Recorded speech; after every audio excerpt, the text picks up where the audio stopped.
Good morning, everybody. Welcome to today's video. I woke up this morning, I was a little bored, and I was like, I want to go drive. Well, I don't live in California anymore, so good canyon roads are a little bit further away. Good news is, Keelan, who's behind the camera right now, lives closer to the good driving roads. So I figured I'll just pick him up. We're just gonna go. I think where we're gonna go is a road that some friends of mine have told me they've gone on a rally. I don't know how deep we can go on the road because it is shut down at some point for some reason. I'm not sure if it's a fire, a bear, Bigfoot. Could be Bigfoot too. We probably shouldn't write that off. We're going there right now. We're literally just gonna go. I'm guessing it's the mountain I'm looking at, and we're just gonna drive. And we're gonna get some cool drone shots. We're gonna get some like POV stuff, kind of. My camera's at an awkward angle because the rear window is so low. But yeah, it'll be dope. So race car driving, initiating safely now.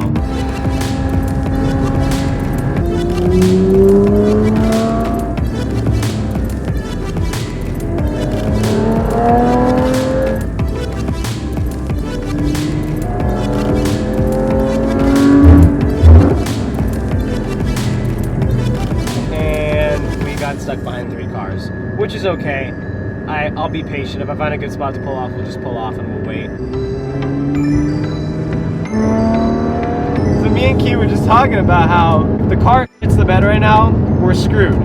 But wait, we're not screwed, Key, okay?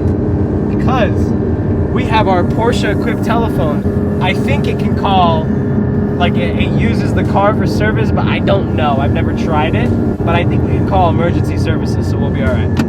And that might be a whole load of horse. I don't know. But that is the purpose of the phone. I know that. It's like a landline to the car. That is all.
Touch on something that I've just kind of wanted to touch on for a long time based off a lot of comments I've gotten, even questions from friends, family, fans, whatever. I don't know if this will be the title of the video or if it's untitled of the video, but I've paid $0 for every car I've owned, discluding my Golf R and then any cars that you guys just don't even know about. The Golf R I lost money on because when I bought it, I wasn't in the position to look to make money on it. So I wasn't buying it with the same intent that I am and have been buying all the cars that I have bought after that car and from here on out. But my R8, my NSX, in this car, I have spent $0 to own. I've actually made money on all of them. That's another video in itself. But I get a lot of comments about you don't pay for your cars, their leases, their how do you afford your cars, blah, all this bullshit, right? First of all, I do not like leasing at all. If I would have leased all my cars, I would be out at least $10,000, no, more, 10 to 15 to maybe even $20,000 more money I'd be out on than I am right now. All you really need to drive cars for free is to spend the time, and I get everyone doesn't want to do this, but I'm just, for people that want to drive sports cars, maybe supercars, maybe hypercars, you're rich as shit. All you need to do is know the market, do your research, pay attention to what cars are doing, be patient to get a good deal. When you buy the car is essentially your first move towards either getting all your money back or even making money. So the more time you spend buying the car, the higher the chances are you're gonna get a good deal and you're gonna lose maybe the smallest amount of money or, like I said, even make money. You don't really need a ton of money in your bank account to own a car necessarily. You need money for a down payment, you need money to keep up on payments, and in some crazy world, be prepared in case you don't ever want to be in a position where you need to sell a car. So just be mindful of that.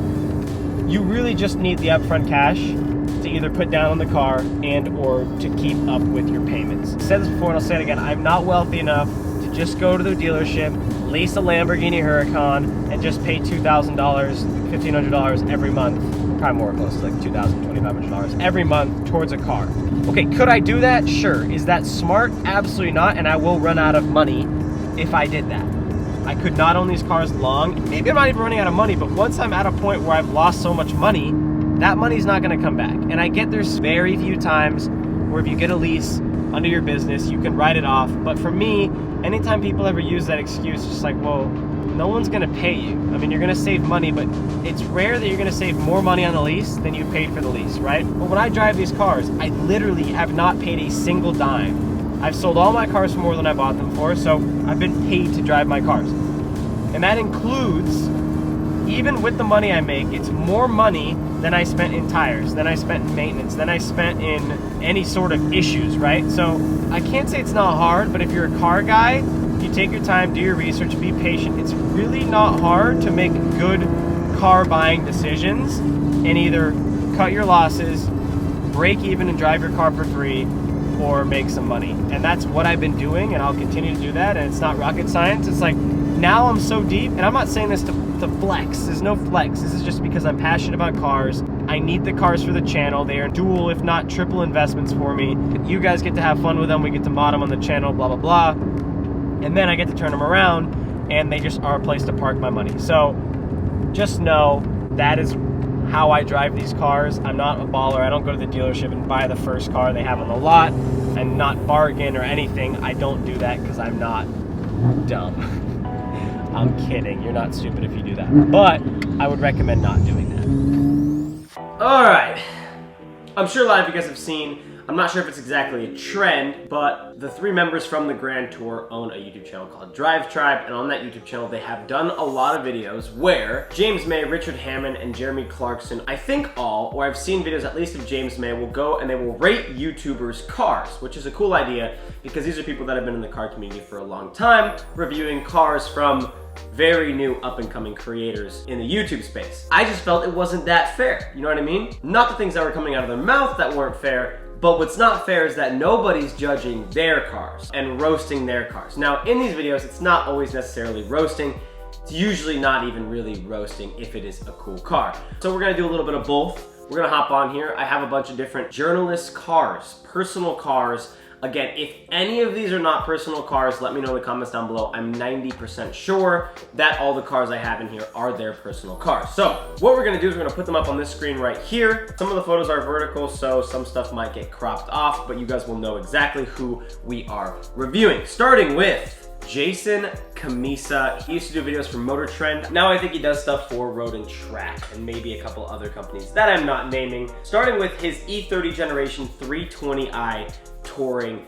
You guys know I'm gonna have a hard time roasting this because you know I love wagons. I think the E30 Generation is one of the most beautiful BMWs, and I'm a really big fan of the old M5 Touring, which I believe is from the next generation, but it's an M5, so I could not tell you what that generation is. The color is awesome. It would do better with a tan interior, in my humble opinion. I love blue on tan. I think that's a cool color blue, but I think it's funny that all these journalists always have, whether it's one classic car or a lot of classic cars. Not sure how classic this is. I'd consider this more vintage, old school, but it's definitely not a modern classic. I can't really say much about it. Nothing bad, cool car. Moving on, he has a Lotus Elise Sc, which I am unaware of what SC means. Snapchat. It's a Lotus Elise Snapchat, if you obviously. I think the Lotus platform, especially the Elise, the Exige, even the new Evora, is typically the pinnacle of drivers' cars of their era. They definitely have flaws. For example, the Elise, I'm pretty sure doesn't even have a cup holder. The ground is pretty much metal. The car is not meant to be used every day. But I understand why someone like himself who drives cars from all over would choose to own personally an Elise, just because it's a raw, proper driver's car, under 40 grand, depending on spec. Moving on, we're gonna go to Matt Farah. Matt Farah, Smoking Tire, does these one-take car reviews where he drives cars around. More of a YouTube journalist, but I'm sure he has written a bunch of pieces. I'm sure he's in a lot of automotive magazines. I'm having a really hard time roasting in this video. I think there will be some cars we can get to, but how am I I'm gonna roast a Countach on gold wheels with a tan interior. That it sucks to drive, because I've never driven one, so I can't really claim that. I've heard the Countach isn't that great to drive, but people like him who own it beg to differ. If you're not even a car guy and are a slight fan of Wolf of Wall Street, you are gonna love the Countach. The infamous white Countach in that movie, I think just helped add to the legendary factor of this vehicle. But I think it's one of the best looking cars that's been made in the past 30 years. One of the best cars Lamborghini's ever made visually, and a super cool car to have in your garage. Again, another classic. All you journalists love your classic cars. And then we had to do his 911 Safari. From the looks of it, this looks like either a 930 or a 964. Could be a little older if he's done some mods, but that's just my guess. Super, super cool. I've actually seen this car at Malibu Cars and Coffee. Super cool to see in person. I'm a huge fan of Safari 911s. Again, a car I really can't talk too much on, because look at it. So dope, especially cruising on the streets. And I cannot imagine, I always want to drive like a proper Safari rally style car, like where it's supposed to be driven, in a forest, in dirt. I think that'd be dope. So if you have one, let's book a trip or something. Moving on to Johnny Lieberman, another guy who writes for Motor Trend. I think still is the face of Motor Trend YouTube, and I assume he does editorial stuff. Here's where we're gonna get into the roasting, okay? Johnny Lieberman took the L in the journalist garage category, but took a dub in the financial category, because he seems like he's saving a lot of his money, unless this is all he could afford. But I can't talk too much. He has a Fiesta ST, Ford Fiesta ST, the little hatchback on the right. Super, super, super good car for the money. These things around the canyons are a ton of fun. Super, super compact hot hatch. Nothing really bad to say about it. Even in the market right now, I bet you get a perfect one for under 20 grand. And then he has an Alfa Romeo Giulia, not a quadrifolio. A, that's rough. B, I hope it's a lease, because if it's not a lease, it's gonna break all over the place. And is it worth getting a car that's gonna break left and right if it's not the quadrifolio? I don't think so. But I've never driven a non-quadrifolio, so I don't know how the Giulias are, but not the best. Maybe it's not even his, but I think it's his. I'm pretty sure it's his. And again, he could have more cars that I don't know about. A lot of these guys have a lot more cars in their garage. These are cars that I tried to find that they have currently. Some of them might be gone. Some of them might not even be theirs. I think for the most part, I got it right. Moving on to Chris Harris, who has a beautiful car collection. And here, Chris Harris has the 512 Testarossa, which is one of my favorite cars from Ferrari, one of the most iconic Ferraris. I can't tell you how it drives. I've never been in any sort of classic Ferrari, to be honest. Or I guess you could almost call this modern classic. Super pretty car. I don't really have anything bad to say about that. I'm actually gonna have nothing bad to say about Chris Harris's garage at all, because it's almost spot on to what my garage would look like if I was in his position. He had an M2 Comp, then he bought an M2 CS, then he decided to wrap it British Racing Green with gold wheels, and I think it has carbon ceramics. Yes. The good thing is he did spend modern day money on an M2 CS, so I can roast him for that. The M2 CS is ridiculously overpriced. I don't care how good it is. It should not be GT4 money. I know it competes with the GT4, but you're just not getting a Porsche. You're not gonna get the build quality of a Porsche. You're still getting an M2, which is an awesome car. I had one, you guys know I had the N55. I've driven a Comp. I wanna do a full updated review on the Comp because I haven't driven one in a long time, but the M2 CS is an amazing car. Gonna be one of the most iconic modern BMWs. Just wait. The new 2 Series looks like there's zero hope, and even if there is, this is still gonna be it. This is gonna be the 1M of the future. Trust me on that. Maybe he leased it, and maybe he got a good lease deal. I don't know. Or maybe he just got a good deal on it. If I got a good deal on one, I would consider one. I need to drive one. And last but not least, the dude has a, I would guess, a speed yellow Porsche GT3 Touring, 901.2. Steel brakes. Can't even dish those because this car was made to be on the street, not the track primarily. Why get carbon ceramic brakes if you're gonna get the touring package anyway? That's just me.